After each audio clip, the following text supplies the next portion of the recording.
I'm Phil Bolton with the Global Atlanta News Service. We're at the High Museum with the director of the museum, Michael Shapiro. Michael, nice of you to join us again after a year. How has the past year been for Louvre Atlanta and the High Museum generally? Well, you know, we've had a good year. We had a wonderful coincidence of the third year of Louvre Atlanta with the Chinese Terracotta warriors last spring, and the museum was just filled with people enjoying great works of art from several thousand years of human experience.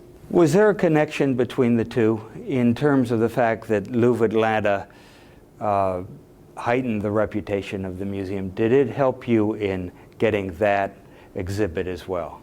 No, I think that exhibit would have happened anyway. I suppose there might have been a connection in that the idea that led us to the Chinese show actually came about from the then CEO of UPS, Mike Eskew, who had already committed to be a sponsor for the Louvre Atlanta project, and 5 years ago asked what we might do after Louvre Atlanta, and he suggested looking into the Chinese Terracotta warriors as an interesting idea. So in that oblique fashion, there is some connection, but we truly had a global year with China and Louvre Atlanta at the same time.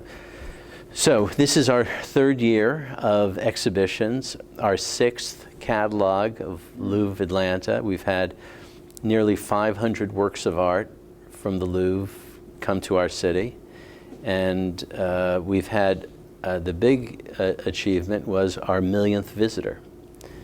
And which has been surpassed. Even now, we're in mid-June, yeah, and apparently it's up to 1.2 million or so. Something like that, yeah, it's wonderful. So I think that number was important for Henri in Paris as an easy way for people to understand the significance of Louvre Atlanta, that well over 1 million people who possibly may never get to Paris or get to the Louvre were able to see fantastic works of art that really represent the world's greatest museum or treasure trove of art right here in the Southeast. What do you think the final impact will be of Louvre Atlanta on the arts in Atlanta as it applies to school students as well as just the general community? Well, I think for us at the High, the big impact is it convinced us that our future is in the area of partnership. That partnering with the Louvre over a multi-year period on 9 exhibitions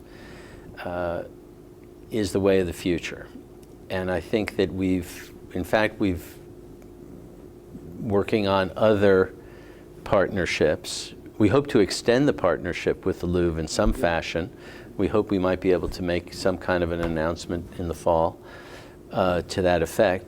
But in the meantime, we're working in other areas as well. And that, we think that we can be the best in our country in terms of innovative collaboration. Innovative collaboration is higher on the agenda of museums all over the world, wouldn't you say? That's probably true, and what makes us so special might be the follow-up question. And I think because we are in an underserved part of our country, I think our motivation is stronger. And because we have this track record from the Olympic exhibition of '96 through to the Louvre exhibition, or our recently announced collaboration with the Museum of Modern Art in New York, I think we have a substantial enough track record that we can really go almost anywhere in the world to create new partnerships. Would you say Atlanta generally responded favorably in terms of, and do you think there'll be long-lasting impact? I think people really had a sense of civic pride that, you know, the Louvre is here.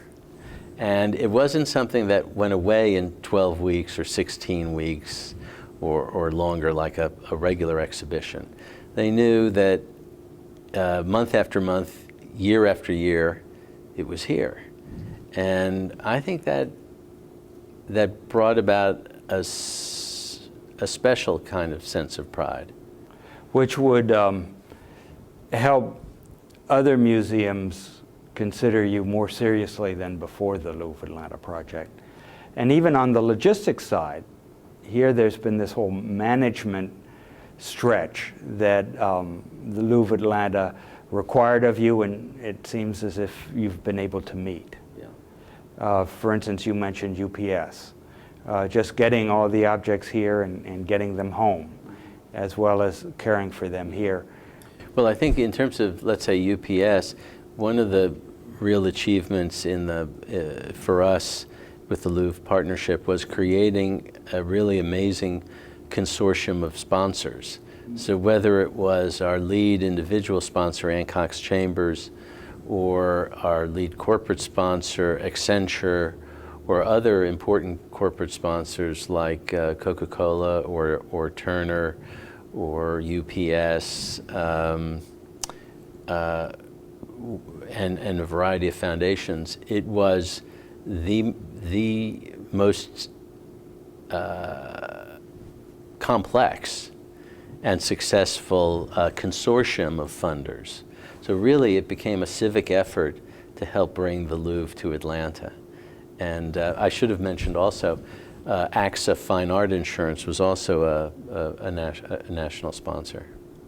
Do you think that they consider the well as dry now, or that they will rise to new challenges given the success of Louvre Atlanta? You mean our sponsors? Yeah. Well, no, I think we were concerned initially that if all of these sponsors came through and helped us on this one project that was 3 years in length, that maybe we wouldn't be able to go back to that well during that 3-year period. But in fact, because the project was so lengthy, we found that we ended up with a much deeper relationship with our individual sponsors.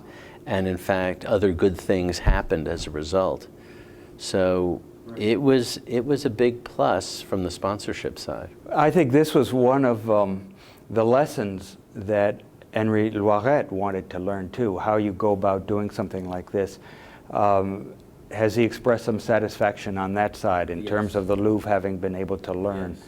And as a matter of fact, next week we're spending a day at the Louvre where we're doing joint presentations assessing the successes and challenges of the 3-year project in a sort of programmatic way, looking at it from the development standpoint, from PR, curatorial, and I think everyone, by and large, on both sides of the Atlantic, feels it was a big positive.